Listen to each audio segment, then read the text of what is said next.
The Jews are under attack today. Yes, Israel is the primary focus. They're winning at colleges and universities. They're winning in many parts of the world today. And so the message to Hamas is, hey, you slaughtered babies, you raped women, and you're winning. So do it again and again and again, maybe next time against America. That's the message. I don't believe that there is going to be anybody who can truthfully testify that Donald Trump told them the opposite of what he's told everybody else, namely that he honestly, but mistakenly, believes he won the election. Before I get to my conversation with Alan Dershowitz, let me just tell you this. Brand new poll out of Iowa. This explains, and I will explain why, Mike Pence dropped out. Because it's important to understand this and where his supporter will go. And who else is rising, where the things plays out.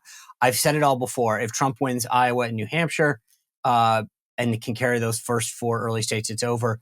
Some updates to share with you after my conversation with Alan Dershowitz. But Alan Dershowitz is the perfect person to have a conversation with today because he has been a professor on college campuses for years. He has seen these kids, these administrators, the direction they're going in, and now you see it all over. Harvard, Yale, Cornell, protests sympathizing with Hamas, the killing of innocent civilians. This is where the left is right now. You notice no one seems to be upset about this, by the way. Yeah, they say they are. But why are they not canceling them? Why aren't they being punished? Because secretly, they might express a little outrage here and there, but they're willing to cover for the left. But make no mistake about it. They treated people who served President Trump, who served the country, as pariahs. And yet, if you're out there protesting what Israel is doing to protect itself, to respond to an attack that was unprovoked, that killed innocent civilians, that kidnapped and took hostage children, that's what these people are supporting. And they are paying no price. They are paying no price. Where's the outrage? Where's the canceling? Well, that just tells you everything. Because even these folks on the left who are upset, they're not doing anything about it. They wanted everybody canceled before because they were on the right. Now that this kind of within their family, these are their people, they don't have the same feelings, do they? Well, I'm going to talk to Alan Dershowitz about that. Also today, the 14th Amendment, we've talked about it before. There is a case in Colorado today trying to strip Donald Trump from being on the ballot because in the 14th Amendment, it says that anyone who participated in an insurrection, which dates back to the Civil War, it's an officer of the United States, cannot be up for election, right? Alan Dershowitz has spoken about this before. I'm going to get him to follow up on this conversation. He is really going to give us some insight into that. Plus, what does everything mean in terms of what's going on in that case in Georgia, New York, D.C.? We have a lot to break down. So Alan Dershowitz, you've heard him before. I love the guy because I could bring on a ton of Trump supporters, and I do. So don't worry, you're going to get your due. But the thing is, Alan Dershowitz is a avowed liberal. He voted for Hillary Clinton. He is not a Trump supporter, but he believes in the rule of law and of the Constitution. His book, Get Trump, predicted where all these things would go. He's ahead of the curve. He understands the legal arguments, and he's giving the legal advice that Trump's team should take. Now, remember, he sat in the well in Congress defending Donald Trump, not because he was a supporter, but because he believes in the rule of law. He's been ostracized, canceled, pushed out because he cares about the Constitution. So when he says, here's why Donald Trump isn't guilty of X or isn't going to be wrong or this will be overturned, we should listen to that. That's what I love about this, is it's not somebody who is just a sympathizer and supporter of Trump. This is someone who doesn't like him, who's telling him he's right. That's why I think it. He, as you know, he's got a great book out called Get Trump, as I mentioned. He's got a ton of books. The guy is literally writing. But he's actually got a new book out that will come out in 30 weeks called War Against the Jews, How to End Hamas Barbarism. Right? He is literally writing this book now about what we are seeing with our own eyes. So without further ado, let's bring in the professor himself. All right, guys, most of us know what it's like to be without power, sometimes for an hour, maybe a day, a couple days after a natural disaster, a hurricane, a windstorm, whatever. But now national security experts are warning that our power grid is more vulnerable than ever. And they've identified 9 key substations, which, if attacked, they're saying we could lose power for months. That's why having your own solar power is more important than ever. So I recommend the Patriot Power Generator, which is a solar generator that you don't have to install in your house. It's portable. You can take it with you. You can use it inside your house. And it's powerful enough that if power goes out, we're talking your phones, your tablets, your computers, medical devices, even your refrigerator gets power. So if you go to 4patriots.com and use code SPICER, you get 10% off your first purchase. It's 4patriots.com, includes that Patriot Power Generator. You'll get that guarantee for a year, free shipping if it's over $97, and a portion of every sale is donated to charities that support veterans, right? That's great. So go to 4patriots.com, use code SPICER, 4patriots.com. You do not want to be without power in case something happens. Professor, congrats on the new book. I mean, I honestly, when you go to Amazon and look up Alan Dershowitz, there's like a continuation of a page. And it's funny because this isn't your first book on Israel. So congrats on that. I know what it's like to write a book. I just can't believe how quick you pump these things out. And they're so timely. Well, it took me either 4 weeks or 65 years to write this book. I mean, I've been thinking about this thing for 65 years. And so the writing came easily.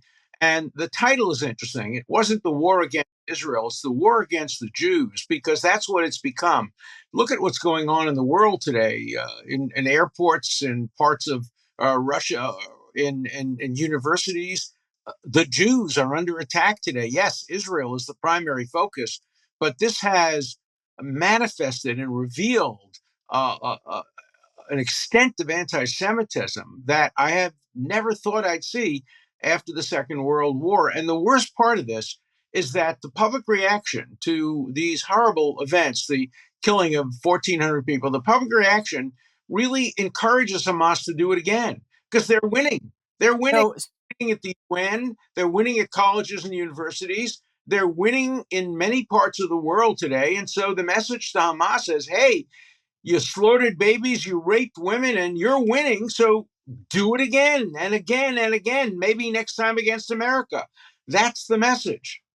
So the thing that I find interesting, and I'm really intrigued by your answer to this, because when I was in the White House, there were questions about whether or not President Trump was tough enough in speaking out on anti-Semitism.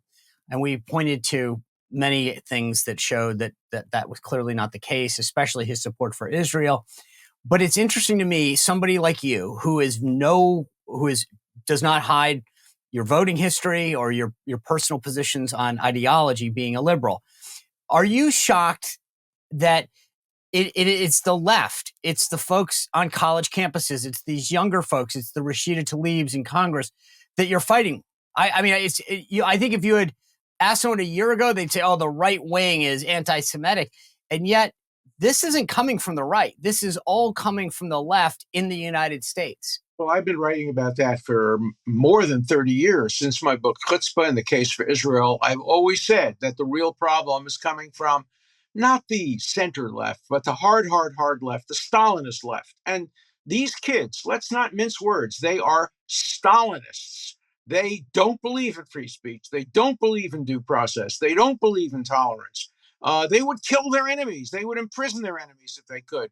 These are intolerant Stalinists of the hard left. They're fascists of the hard left. And it's been a brewing problem now for 30 or so years. It's come to the fore. And for me, the best proof is that most of these vicious attacks against Israel occurred even before Israel responded to the brutality. It was the brutality itself that brought out these bullies. No, Israel's weak now. 1,400 people have been killed. Women have been raped. Babies have been beheaded. This is the time to attack Jews. This is the time to attack Israel. It happened largely, the Harvard statement, the notorious Harvard statement, which reminds me of the statements made by Harvard and Yale students in the 1930s in support of Hitler, and Harvard University's administration in support of Hitler and Nazi Germany. Nothing new here in that respect. But these attacks on Israel occurred largely before Israel even responded. So it's not about Gaza. It's not about the Palestinians. It's not about civilian deaths. It's about a hatred for Israel, the nation state of the Jewish people, and the Jewish people themselves. This has brought to the fore the worst anti-Semitism since the Holocaust. So let's kind of intersect all of your lives here. I mean, the book, your background on a university campus. Where's the line between, like I read there's a story this morning, Cornell students are basically sheltering in place, are concerned for their safety because of attacks against Jews and Jewish institutions and buildings on campus.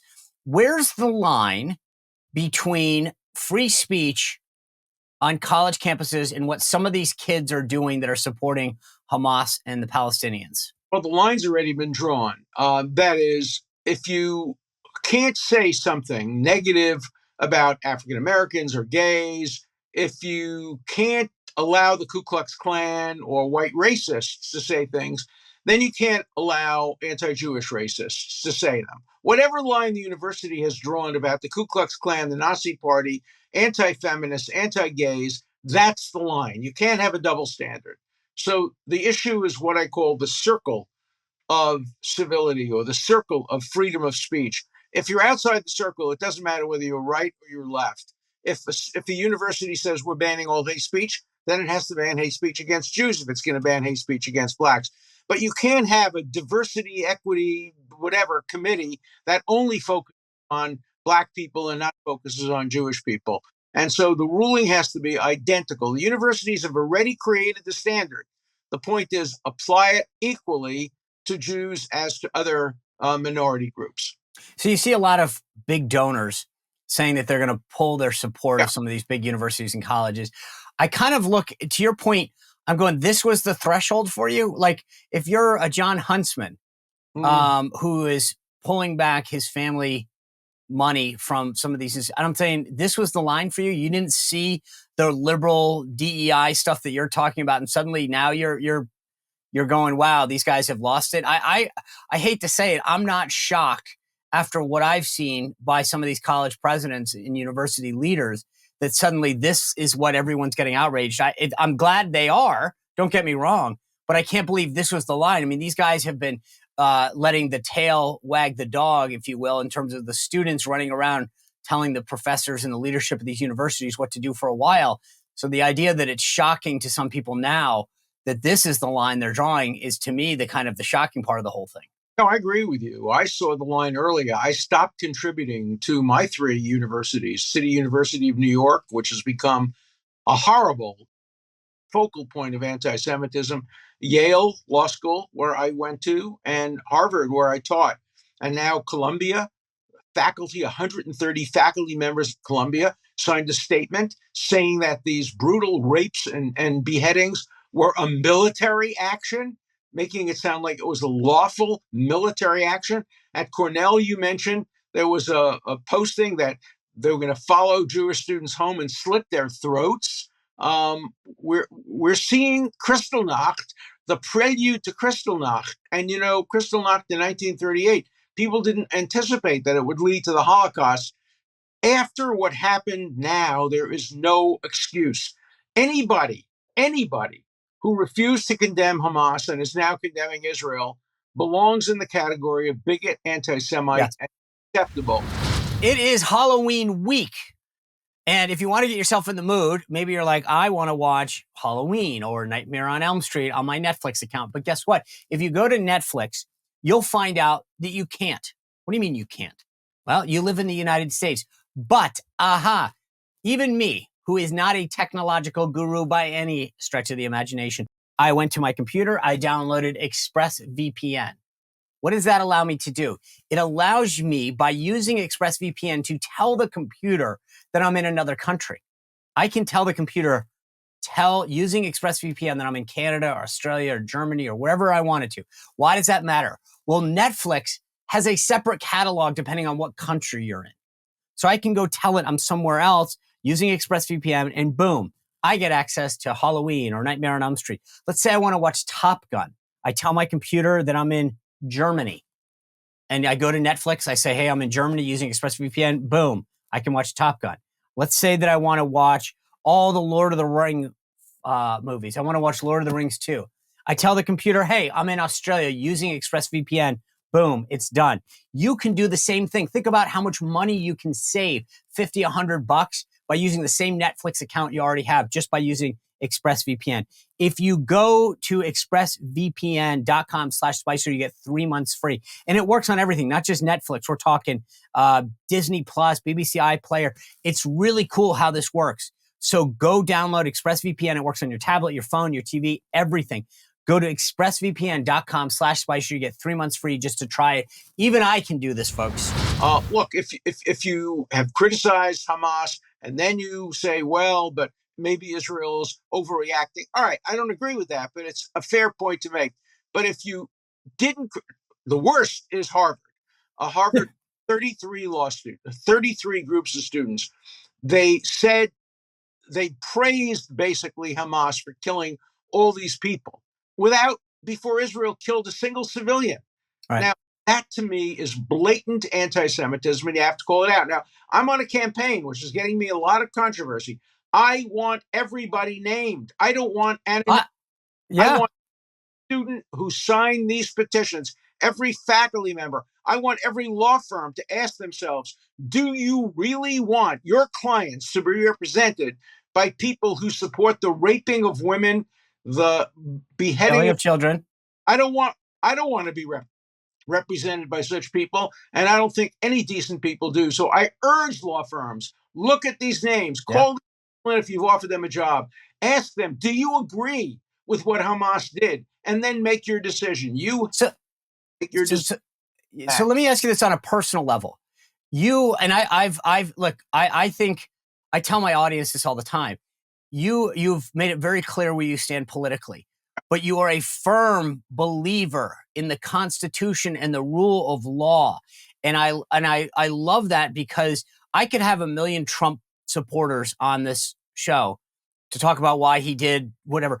But with you, the beauty of it is that you look at it blindly. You're saying, I don't really care if it's Donald Trump or Donald Smith. Here's what the law says, and here's how it should be handled. You got canceled. You've gone through so many of the instances previously in our discussions about how you've been personally treated just for standing up for the rule of law. And yet, to your point, you've got these college professors and liberals who are allowing the innocent, barbaric, savage treatment of women, of children, of babies who are not facing any consequence. On a personal level, how does it make you feel that you did something that was standing up for our Constitution and paid a price, and yet there's no seeming immediate punishment for people who support the killing of innocent civilians? I don't mind the price I pay. I have a thick skin. But it means that the students at Harvard can't hear me. I've been banned at Harvard, basically. I haven't been called back to Harvard since I defended Donald Trump. I've been banned at Yale. I've been banned at the 92nd Street Y. A big fuss was made because they canceled an anti-Israel speaker. This is a Jewish organization, the 92nd Street Y. They've banned me. Temple Emmanuel in New York has banned me. The Ramaz High School in New York, a Jewish high school, has banned me. They don't want me to make the case for Israel. And so it's not about me. It's about, as a spokesperson who stands up for Israel, who has written 6 books on Israel, I can't send my message. CNN has banned me. They used to have me all the time talking about Israel. MSNBC has banned me. The New York Times op-ed pages have banned me. So it's not about me. It's about the public being deprived of a voice. I think it's a voice that many people want to hear, but they can't hear it, because I've been canceled and banned by people on the left. Well, that's the beauty of you writing a book every couple of months on a relevant topic, is that we can get to your beliefs and understanding and insight by reading these books. Well, you got to order it in advance. You got to pre-order it, because I've just finished writing the book literally yesterday, so it'll be out in just about 3 or 4 weeks, and you can get it pre-ordered on Amazon, and that will send an important message to the cancelers that we want to hear this voice, and maybe you hear this voice too. I'll tell you, you're absolutely right. I mean, having run the Amazon and all these bookstores, look at the pre-orders. So if you can go buy the professor's book, it does send a huge signal, not just And I think this is the bigger thing. It's bigger than Alan Dershowitz. It sends a signal that you can't drown out these important in voices in our society that add so much. I do want to turn now to Donald Trump, Sure. where your last book continues to shed so much insight, Get Trump, because they're getting Trump. And today, a Colorado court is going to do what you and I have talked about in the past. It's going to start down this path of looking at whether he qualifies for the ballot, because some are saying under the 14th, the 14th Amendment, that he is disqualified. Now, you and I have talked about this before. It doesn't maim the president in this statute as an officer of the United States. There's questions about whether officer is the president. I mean, we can go down a whole host of reasons, but the bottom line is what many people are saying is a sympathetic court in Colorado is looking at this. Where does this go from here legally? Because all signs are pointing to the fact that many courts, many states are looking at this ruling as a means to be able to say, well, now the courts have ruled, we can take him off the ballot. Well, it will never be sustained by the United States Supreme Court. It would be really the end of presidential democracy in America. Millions and millions of people, not including me, but millions and millions of people want to vote for him. I have a constitutional right to vote against him, and I want to have that right. I don't want Colorado's Secretary of State or some Secretary of State in an area where they're not even elected to decide who's going to be running for president of the United States. It is crystal clear that the 14th Amendment was not supposed to substitute for the impeachment provisions or the 25th Amendment, both of which have detailed procedures for how you prevent somebody from serving in office. The 14th Amendment has no procedures. It doesn't indicate how it works. All it basically says, if you served in the Civil War in the South, then you can't serve as an officer of the United States. And it was not intended to have application in the future. And, these two candidates for office are both very old, but neither of them served in the Civil War. So I think that 14th Amendment has no application to current elections. And what could be more undemocratic than allowing a couple of swing states, purple states, secretaries of state, to determine the outcome of the election? What it would guarantee is that Americans would never accept this election. They would never accept an election in which Donald Trump was forced out by secretaries of state. Hey guys, let me tell you about my friends at Delta Rescue. This is worth going to check out. Go to deltarescue.org. Just look at the videos, the pictures, the work that they do to take animals, dogs, cats, horses that have been abandoned in the wilderness, that have been abandoned. Maybe they just got left there. Maybe someone who tried to adopt a pet during COVID couldn't handle it. But these guys at Delta Rescue, it's a lifelong mission to take care of these animals, to provide them nutrition, veterinary care, a place to play and roam. It's amazing. Like I said, it's worth going to the videos at deltarescue.org and checking it out, watching how they let these guys play out. And their owner and founder, Leo Grillo, has made it a lifelong mission, not just for this year and next year, but he really wants to make sure that this is an enduring thing that they can do forever. And it's all entirely based on people like you and I making a contribution. $5, $10, $100, $1,000. You know what I'm talking about, Bob Menendez. I'm looking at you. Send a gold brick. Help a dog, help a cat. These are the folks that literally make sure that if you're an animal lover, you know that there's a place that is doing that kind of work. And so if you can go to deltarescue.org, learn about what they're doing, consider a contribution to help the amazing work they're doing there. You will not be disappointed. It is unbelievable how they have turned this area into a super sanctuary so that these dogs and cats never have to worry again. And that's the beauty of it. It's, as I said, it's not a shelter. It's a sanctuary. And it's amazing, the job and the work they're doing. Please go to deltarescue.org. Let's just play this out for me. Like, pretend we're in Alan Dershowitz's classroom, that they allowed you back on Harvard for a minute. Let's just say the judge rules. I find that the 14th Amendment is applicable here. Donald Trump cannot be on the ballot. How does the Trump campaign respond to that procedurally? First, it takes the case to the United States Supreme Court, which will rule, I believe, in its favor. Then, of course... So that's, just to explain this to the audience, I don't mean... So you can literally... So a Colorado court rules, and then he gets to petition the U.S. Supreme Court right away? No, I think he probably seeks an emergency stay from the lower courts in Colorado. And if they're denied, if the stay is denied, he can get it up to the Supreme Court very, very quickly, within certainly a couple of weeks. And the Supreme Court would grant the stay and say, no, pending resolution of this, he stays on the ballot. And, obviously you can't stop people from writing in a name. He would still win the primaries, even if he wasn't on the ballot. And we're a year away from the election. So there's plenty of time for the Supreme Court to decide. So, as I mentioned, these other states and other secretaries of state, Michigan and et cetera, New Hampshire, are looking at Colorado as a justification to potentially do this. If that happened in Colorado, if that they ruled that way and then there was a stay, is there any potential that they could still go down that path, or would that ruling have an effect on them? No, they can still go down the path. I mean, so this would be a whack-a-mole case for the Trump campaign. That's right.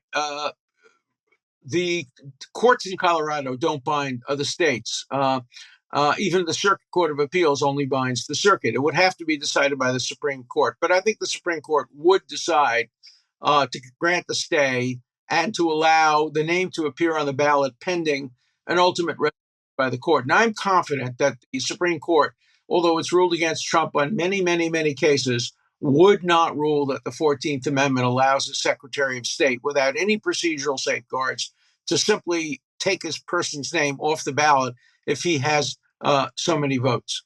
But so just so I'm clear on this, Colorado rules that Trump can't be on the ballot. He petitions the Supreme Court. The Supreme Court stays this pending resolution. If New Hampshire, Michigan, et cetera, wanted to go down that path, would that stay by the Supreme Court that was issued in the Colorado case apply to other states, or would the Trump campaign have to play whack-a-mole with each state going forward and petition the Supreme Court as well? One of the things that the Trump people would do is ask the Supreme Court for a broad stay. But if they give it, then they'd have to play whack-a-mole. And if the Colorado court does rule that he's ineligible, there would be enormous political pressures on other states to do the same thing. So then we really in my podcast, I call it the Dersh Show, I give out bananas, and we're up to 6 on a scale of 10 before we become a banana republic. If Colorado were to rule, it would skip 7 and go right to 8 and perhaps get close to 9. And it would get to 10 if a court were ever to say, if the Supreme Court were ever to say that a president can be disqualified by a Secretary of State under the 14th Amendment. That would turn us fully into a banana republic. I don't think it's going to happen. I mean, I honestly can't believe that we're having a serious discussion with removing somebody from a ballot for a crime that they haven't even been charged with. Never mind the constitutional interpretation of this. But go ahead. Like Larry Tribe, Professor Lawrence Tribe, judges like Judge Lutek, result-oriented people who define the Constitution to mean whatever they want it to mean. And what they're doing is twisting the Constitution, weaponizing the 14th Amendment, turning it into a partisan tool. It's part of the problem of what's going on in universities. It's related to what's going on with Israel today. American universities and law schools have become weaponized. They've been turned into weapons to be used by the radical, woke, progressive, hard left against the Constitution, against Americans, against Jews, against Israel, and against decency, and against the Judeo-Christian tradition, and against Madison and the Constitution. That's how dangerous this is. Yeah. I actually, and I know this is a political question, not a legal question, but do you think it would be important for the President of the United States, Joe Biden, to come out early and say, I mean, it's amazing to me as a former White House press secretary that no one has asked the current press secretary about this. I mean, which just tells you where the press is but I would have gotten asked a million times, does the President Trump believe that, would he support the ruling on this or what? But the idea that Biden hasn't had to speak out against this is somewhat amazing to me. He should, and he should volunteer, and he should say, I want to beat Donald Trump fair and square. Right. I don't need 14th Amendment. I'm a better candidate. Vote for me. That's what he should be saying. And I would hope, as a result of this show and what you've been saying, that at least a journalist will ask him that question, and he's going to have to answer it that way. He could try to vacillate and say, well, this is a legal question, a constitutional question. I'll leave it to my attorney general to answer. But I think it would be much better if he said, I want to beat Trump. I do want to pivot, if we can, to the Georgia case. Let me just start with this. Jenna Ellis, Sidney Powell, and this guy, Cheeseborough, I can't, all former attorneys of Donald Trump have taken plea deals in the Fulton County, Georgia case with the DA down there, Fannie Williams. What impact does that have specifically? Because as attorneys for Donald Trump, they're still bound by attorney-client privilege. So what could they potentially offer the DA down there that would make the DA want to make a deal with them? Well, the symbolic nature of making a deal is very important, but remember that it's going to backfire because none of these three people are going to be able to testify that Donald Trump told me specifically that he knew he lost the election. That would be the key. Now, CNN the other day had one of its main commentators on CNN look into the camera and tell a deliberate lie. What she said to the American public is, oh, don't worry about that.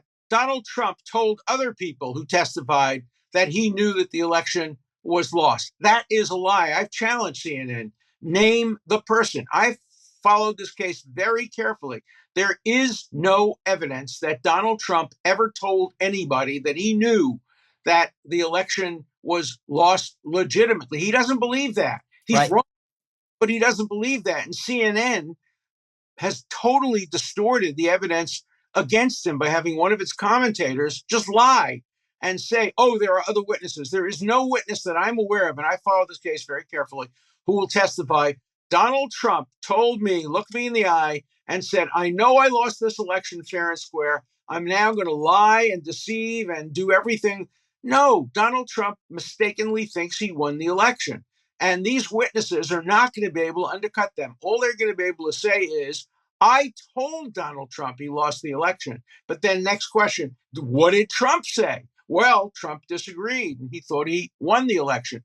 And so the issue that's going to be presented to the jury in two of the cases is, did Donald Trump subjectively know and understand and realize that he had lost the election fair and square? And the evidence won't support that unless there's something missing that I'm not aware of. So knowing what you know, and I know this is difficult to answer, but do you think it was smart for those folks to cut the deals that they did? I think they were so frightened. Remember, under the law, they have mandatory prison terms if they're convicted. But let's remember another thing. Many years ago, I coined the following phrase.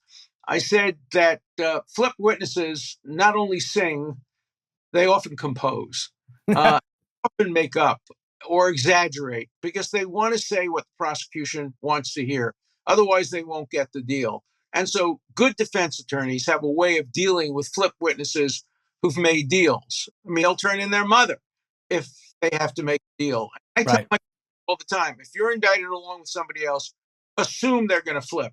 I don't care how close they are to you. Obviously, Donald Trump learned that with Cohen and learned it with other people as well. You can't when it comes to flipping under the pressure of life imprisonment. Yeah, by the way, I'll get to Cohen in a second, but I agree with you. These folks were facing felony charges, potential prison time, and they get off with a misdemeanor and a fine. I would be like, okay, fine. I get it. Let me just tweak, though, that Mark Meadows, the former president's chief of staff, struck an immunity deal. What is the distinction there? Why does that matter? And because here's what I think is unique about Meadows. The speculation is that Meadows is going to say exactly what, that Trump told him potentially that he knew he lost. But in Meadows' own book that he wrote, he says Trump didn't do that. So Meadows is going to be, has to pick a side. Well, I think he has immunity, and they can't take the immunity away from him as long as he tells the truth. And he's going to stick to what he said in his book. I don't think he's going to lie and face the potential of a perjury prosecution if he says, whoops, I got it wrong in my book. I do remember now on this and this day that Trump took me into a little private room on the side and said, don't tell anybody, but I really know I lost this election. Do you believe that happened? I don't believe that happened. And I don't believe that there is going to be anybody who can truthfully testify that Donald Trump told them the opposite of what he's told everybody else, namely that he honestly, but mistakenly, believes he won the election. Right. And that's the thing, is that I still don't get this. I know from my conversation with President Trump that many of the people around him convinced him that they had seen things, that they had watched things happen, et cetera, and that there was malfeasance and all sorts of bad things that had happened. Whether or not that doesn't make him culpable, that he listened to them. And these folks who are coming forward are all saying, well, we were capable attorneys back then. We believe this. We advised our client. He believed what we told him.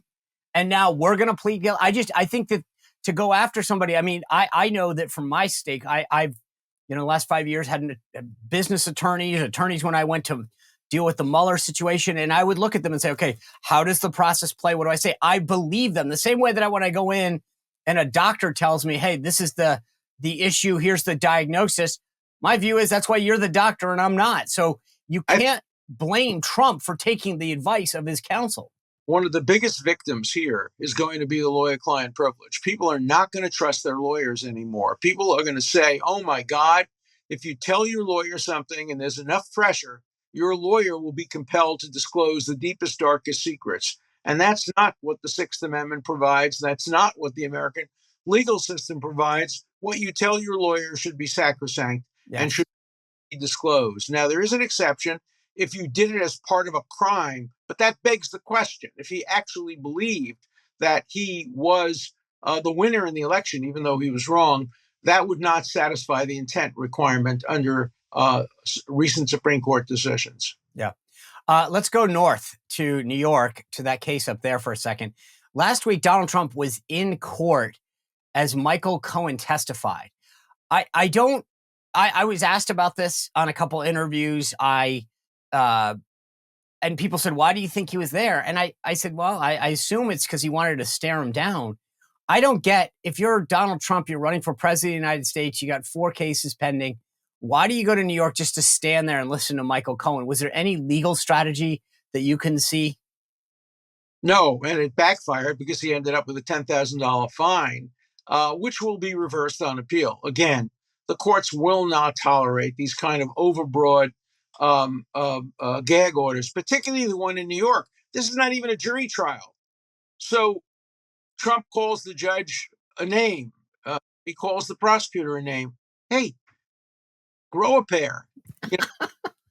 Again, that's what you are. You have a robe. You're the judge. You're protected.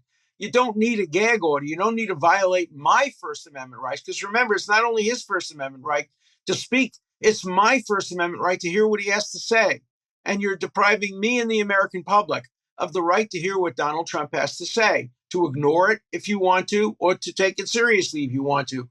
But the First Amendment has 2 facets: the speaker's right to speak and the listener's right to hear. Right. And this judge is denying me and you our right to hear Donald Trump. So in this particular case, you mentioned the gag order.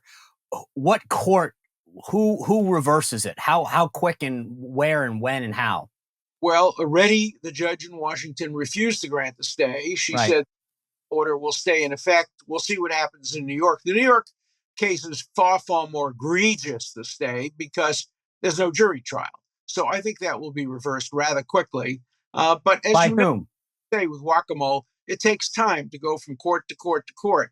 But eventually the Supreme Court will say, no, you can't impose gag orders on a presumptively innocent defendant, particularly in a civil case like the one in New York. So I think the gag order will be reversed, but it may take some time. Well, I mean, can it be done while he's facing trial? Yes. Oh, yes. It's being done now. It sounds like in all of this discussion, the Supreme Court should just basically set aside a few weeks and be like, all right, Donald Trump, tell us all the issues you need to resolve, and we'll just run through them for like 7 days. Well, and the Supreme Court so far has not been Donald Trump's friend. But as of now, with these cases, I think they will see that it's not Donald Trump. It's the American public that suffers from gag orders. It's the American public that suffers when you deny anybody their due process rights, when you have trials in places where the jury veneer is so loaded. D.C., 95% of potential jurors hate Donald Trump. New York, 75. Fulton County, probably 65. That's not a level playing field. And the only place where it sounds like there might be a level playing field is in Palm Beach County, and we'll see what happens. All right, Professor Alan Dershowitz, always love the conversations. So go on Amazon now, Get Trump, you'll understand all the cases and where they will end up, because that's the beautiful thing. It's like the Powerball. Alan Dershowitz gets you there and tells you what's going to really happen. And then get ahead of what's happening. Go on Amazon while you're there. Pre-order War Against the Jews, How to End Hamas Barbarism. That is pre-order. It sends a signal to everyone that we're not going to let a voice of this importance get canceled. Professor, always great to be with you. Thank you. My pleasure. Thank you so much. I loved that conversation with Alan Dershowitz, as I said at the beginning, because he's not some Trump lover. He tells us how it is. What he's saying about Israel and what's going on. I mean, my goodness, these college presidents, what a bunch of wusses, allowing these kids to run around and wag the dog, right? The tail is wagging the dog. The students want to get out there. And I mean, this is the problem, that these kids are going to, think that they're right.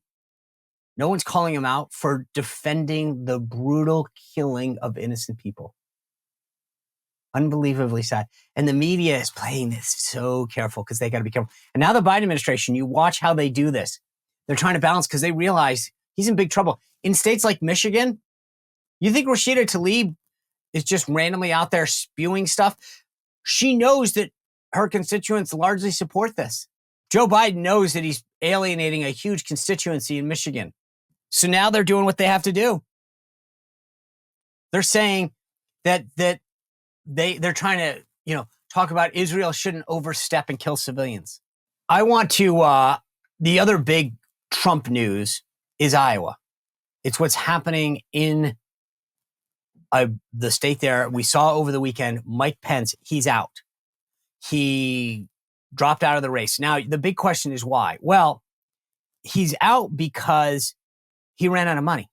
The last report shows that Pence raised $3.3 million during the third quarter, right? And he also had over $600,000 in debt.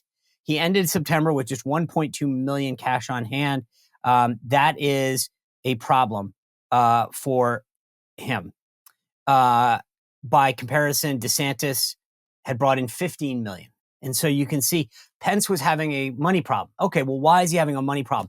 A brand new poll out today says why. Let me give you the top line numbers. Donald Trump right now is sitting at 43% in Iowa among caucus goers. 43%. The next two people are at 16, DeSantis and Haley. Let me get that to you in a minute because I want to explain the Pence piece of this. Why did Mike Pence drop out? Because in the latest poll, Mike Pence was at 2%. 2%. Okay, here's the bigger problem. In August, when they did the same poll, he was at 6. He's going in the wrong direction. Now, I've made it very clear from the get-go that Pence and DeSantis are all in Iowa. If they don't do well there, they're done. Pence saw the writing on the wall. He was moving in the wrong direction. He was going to get killed. You don't even qualify for delegates until you hit 10%. So he was going to walk out of there, and he's moving backwards. He had no money and bleeding support. Iowa's a huge evangelical state for caucus goers. Mike Pence was getting 1-2% of caucus goers that were evangelical. That's his wheelhouse. That's what he was supposed to do well with. He's getting crushed. Let me tell you about the other movement in the poll, though, right now. DeSantis, since the last poll, is down 3. He was up at 19. He's down to 16. Trump actually has gained a point. He was at 42. He went to 43. Here's the big movement. Nikki Haley was at 6% in August. She's at 16 now, up 10% right now. And that's the thing. Those are the only 3, by the way, in double digits. Tim Scott has lost 2 points. He was at 7. Chris Christie, who's not really running in Iowa, no surprise. He lost a point. He's at 4. He was at 5. Vivek Ramaswamy at 4. Doug Burgum at 3. Mike Pence, as I mentioned, at 2. And Asa Hutchinson registering at 1%. But Pence had lost 4 points. He was going in the wrong direction. He had no hope. So he had to get out. I think that's the important thing to note there. And as I said, Trump remains strong. He is the guy to beat. DeSantis fading quick. Haley making a move.